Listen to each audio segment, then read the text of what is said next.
Welcome back to the Move to Millions podcast. I am your host, Dr. Darnyelle, God Girl, 8-figure entrepreneur, and the award-winning CEO of Incredible One Enterprises. We're a business transformation company, and we transform the soul and strategy of 6-figure service-based business owners and equip them to become 7- and 8-figure CEOs who make, move, and will ultimately leave millions of dollars. For us, the move to millions has always been about the multiples and getting as many people to generate as much money as is possible. Y'all, I could not wait to get back to you for episode 2 in our brand new For the Love of Money series. I am loving all of the DMs that I am getting about the first episode. If you have not listened yet, go check it out as soon as possible. And once you have, take a moment and rate and review the episode so that more people can find the show. I am so excited about episode 2 in this For the Love of Money series. Again, the whole impetus of this series is 1 Timothy 6:10. For the love of money is the root of all evil, for they that coveteth after have erred from the faith, and that has caused them sorrow. In our very first episode, we pulled back the curtain on financial trauma. We talked about how it hides in plain sight, how it drives your business decisions, and it keeps your bank account out of alignment with your brilliance. Because let's be real, you are the best who ever did it. You are the best thing since pockets. I know that, I believe that, and I want to help you to anchor into that belief as well. So in this episode, we are going deeper, not just into what's happening, but why it's happening, because every money pattern actually starts with a money story. And until you can uncover the origin, you're going to keep repeating it. Y'all ever had a record? Like, I'm going back in the day. I might be aging myself as I'm about to turn 50. Remember when the record was scratched and it would just repeat the same line over and over and over again? That's what happens until you do the work. So here's the truth. You will never earn beyond the identity you built in your origin story. Ooh, let's jump in. I'm excited for you. If you have not yet started listening, make sure you go back to the first episode. Okay.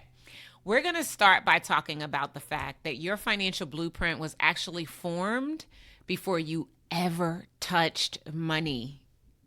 Before you even knew there was a thing called money, your financial blueprint was actually being created. Now, here's what I know. I've done a lot of work in and around money. Your relationship with money was actually shaped in childhood, long before you ever earned your own cent or dollar. Like, I don't have children, so I don't know the age that kids start getting allowance, but I don't think it's before the age of 7, right? So you didn't come here with the concept of money, although you were born as abundance. The way you see money is actually inherited. And the way you see money was shaped by so many things and so many people. Number one, what you caught. When your parents fought over money, when they overspent, when they were being frugal, you sopped all of that back into a little compartment in your brain based on what you were taught. Phrases like money doesn't grow on trees, or rich people are greedy or evil, or that's expensive. We don't have money for that, any of that stuff. And absolutely what you felt when money was being discussed or around: fear, instability, pressure, guilt, overwhelm, or anxiety. All of these things, which you are taught, what you caught, and what you felt, create a financial blueprint, which is a subconscious set of beliefs about what is possible, what is safe, and what is moral when it comes to money. Y'all ain't ready, but I'm excited to be here with you with this powerful series. Now, according to a Cambridge study, children's money habits are formed by age 7. You've probably heard me share before, if you've been listening to the show, from birth to the age of 7, everything is being formed. What you are taking in is determining who you become. And according to the National Endowment for Financial Education, 9 out of every 10 people carry limiting beliefs about money that were formed way before they became adults who had to manage money. You literally are running your business today based on what you took in up to the age of 7. And it's important for you to understand that money does not just live in your bank account. It actually lives in your body, and it lives in your subconscious mind. And if your body does not feel safe with money, your business will never hold the amounts of overflow that are in line with your potential and how God created you. I'm going to go sciencey on you for a second. If your prefrontal cortex, that's this right here, for those of you watching the video, and your nervous system, that's your whole body, do not agree, your subconscious mind takes over and it decides what is safe for you in every area of your life and absolutely about money. And here's the thing that most people don't realize. Your brain has two main control centers: the part that plans and thinks big, and the part that's trying to keep you safe and alive. The planner is your prefrontal cortex. This is where your vision lives, your strategy resides, and your goals are formed. But the part that's trying to keep you safe, that's your nervous system, which ties in directly to your subconscious mind. And when they do not agree, if your body feels unsafe, if your subconscious mind feels unsafe, even when consciously you're saying we're good, your subconscious mind will override it all and shut down the plan, the risk, the investment, the opportunity in order to make you feel safe. If you don't feel safe, if it doesn't feel safe, if it doesn't believe you when you say it's safe, it's shutting it down. This is how brilliant entrepreneurs just like you sabotage next level moves. Not because they don't know what to do, but because their body says, I don't feel safe doing it. Have you ever felt super excited about anything? I mean, you name it, it doesn't even matter. An opportunity, a big investment, and then out of nowhere, the next day you talk yourself out of it? Have you ever been there? That is not a coincidence. That is actually your prefrontal cortex saying we can do this, while your nervous system is whispering, but what if we fail? But what if we lose it all? But what if we get embarrassed or we feel shame? Because again, I say when those two parts of you do not agree, your subconscious mind is going to step in and it's going to make the final call, and it's almost never, like 100% of the time, is it going to be what you want to do consciously. Because the subconscious is always going to choose what feels safe, even if it costs you the breakthrough that you've been chasing. I remember when I was about 6 years old, I was at the grocery store with my mom, and I was standing in the checkout line with her. And you know how today when you go in the grocery store, you see all the candy. You know, I don't exactly remember when that started, but I want you to imagine that kind of moment, right? At some point in time during our travels and selecting the groceries, I picked up a little something, something for myself. I wanted it, and, you know, I didn't think it was a small thing.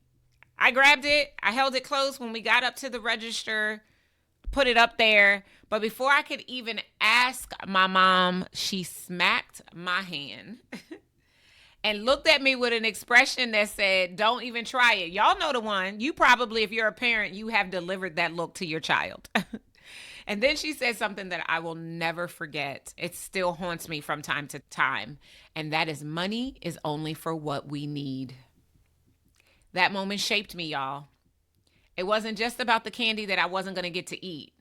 It literally planted a seed in my subconscious, in my nervous system that said, desire is dangerous. Desire is not safe. When you desire something, you get smacked. That wanting something just because you want it is wasteful. It's irresponsible. It's wrong. And for years, decades, if I'm being honest, I would catch myself, even as the 8-figure CEO that I am today, saying the same thing that she did, but I don't need it, as if needing it was the only justification for getting it. And here's what I want you to understand. I had to unlearn a powerful truth, and that is that money is not just for survival. Money is also for pleasure, for comfort, for beauty. Money is for just because. I now have an account called Because I Can Money.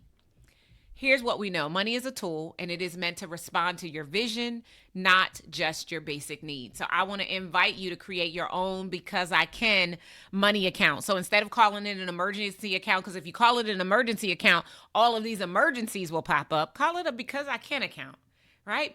I fly first class because I can, right? I sit in the front row seats in the theater because I can, right? If I'm taking my husband to see a basketball game, we sitting up front because we can. All of this is important that you know and understand, and it's going to be what really makes a difference for you as you move along in the process. All right, so there are some patterns likely in your life experience right now that show up again and again. And I don't believe it's just for you. I see it in all types of high achieving CEOs that are running businesses that want to generate high 6, 7, or even 8 figures. And these money origin, we'll call them archetypes, they create invisible ceilings. These are personalities. So let's walk through them. Number one, the survivor. The survivor means you grew up in lack or instability. You feel unsafe when money comes, so you hoard or overwork. Your root wound is I must earn to feel safe. The second is the martyrer.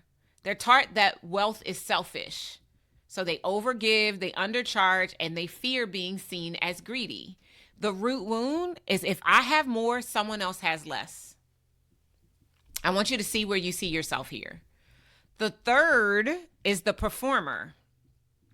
You're rewarded for productivity. You tie your worth to achievement.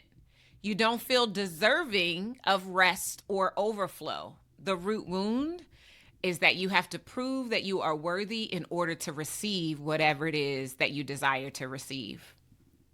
The next one is the outsider. This is the person that didn't grow up around money. You feel like you don't belong in spaces of abundance and overflow. Your root wound is people like me don't get to be rich. The provider is another. This is a person who took on adult responsibility very early. You were the oldest sibling, your parent got sick, you had to get a job, like all of that, right? And now you feel guilt whenever you attempt to prioritize yourself. Your root wound, it's selfish to put yourself first. Here's what I want you to know and understand. Your business is not experiencing the level of growth that you desire because of strategy. It's not where you desire it to be because your nervous system is still loyal to your origin story, to your root wound, to what you've been telling yourself is the truth, to the tape that is playing over and over and over in your mind. I have a colleague who on paper was doing everything right. She had all the systems, the strategy, the marketing. It was completely dialed in. Every time she launched, people bought. Every time she spoke, she closed sales. Like it was the bomb, and it was beautiful to really watch. But here's the kicker. No matter what she did, she could not seem to cross more than the same revenue ceiling. It just didn't make sense. It was not logical. There was literally no logical reason why she kept repeating the same milestone. So I invited her to lunch. Don't ask me why I do these things and sit and ponder, because I just want all of my people to be doing all the things, right? So one day I invited her to lunch and she told me something that stopped me dead in my tracks. She said, growing up, every time my mom got a little extra money, something bad would happen. The car would break down. Somebody would get sick. And she'd say, see, this is why we don't get to get ahead.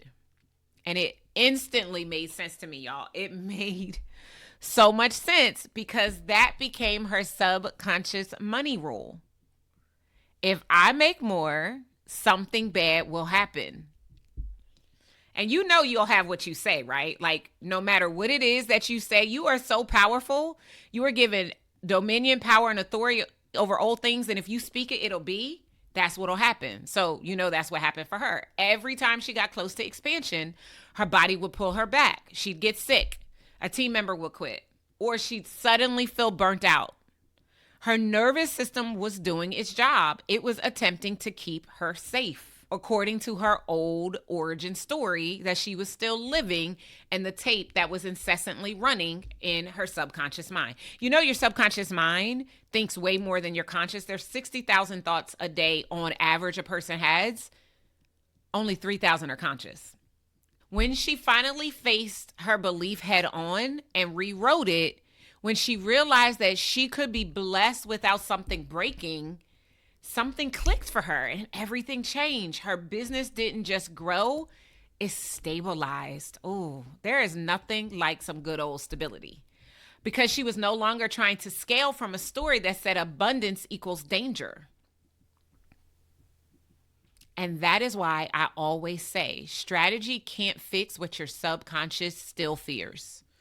Somebody needs to put that on a t-shirt. It's probably going to need to be an extra long one because subconscious is a long word. Now, until you deal with the origin of your story, the pattern will always repeat. What holds us back are the stories that we tell ourselves. And I'm not talking about the conscious stories that we tell. I'm talking about the subconscious stories that we tell. If your conscious is saying one thing and your subconscious is saying the other, your subconscious is winning. And that is usually the story that is going to prevent the breakthrough that you most desire to experience. Now, here's what we know. Before you can scale your revenue, you're going to have to shift your financial identity. It's why I'm holding the 7-Figure Shift workshop, and I'm opening up a brand new program called Sanctuary later this year. You must renounce the vows that you made in childhood. Examples like, I'll never be like them, or I have to do it alone. You think you're saying something powerful, but you're actually cementing that you're going to stay there. Healing your financial identity is actually what makes scaling safe for your nervous system and your soul. So I want you to ask yourself, what vow did you make about money in childhood? And what did your caregivers model for you about money and wealth and possessions? And what does your younger self still believe about what is possible?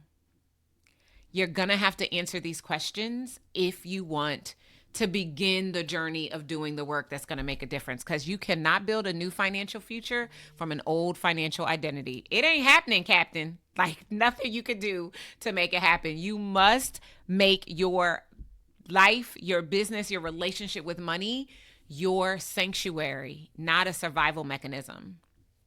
Now, in the next episode, we're going to go a little bit deeper and we're going to talk about what happens after you start to break those vows from your origin story. Because sometimes, even when you make more money, the guilt still lingers. And we actually need to talk about what to do when that happens, right?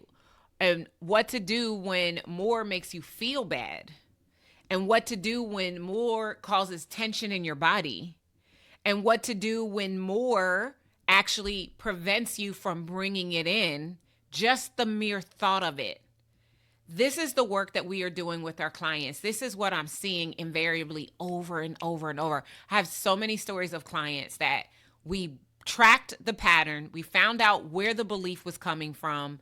We reassociated it. We got to the root wound. We made the shift. We reinforced it by making them feel safe in their body. We allowed them to anchor in to a new truth. They believed the new truth. We practiced the new truth. They anchored into it consistently through somatic practice. And today they are winning financially. Here's what I know is possible for you, especially when you join me for the 7-Figure Shift. You can release the story that kept you safe, and you can honor where you came from without recreating it every single time you want to make a move.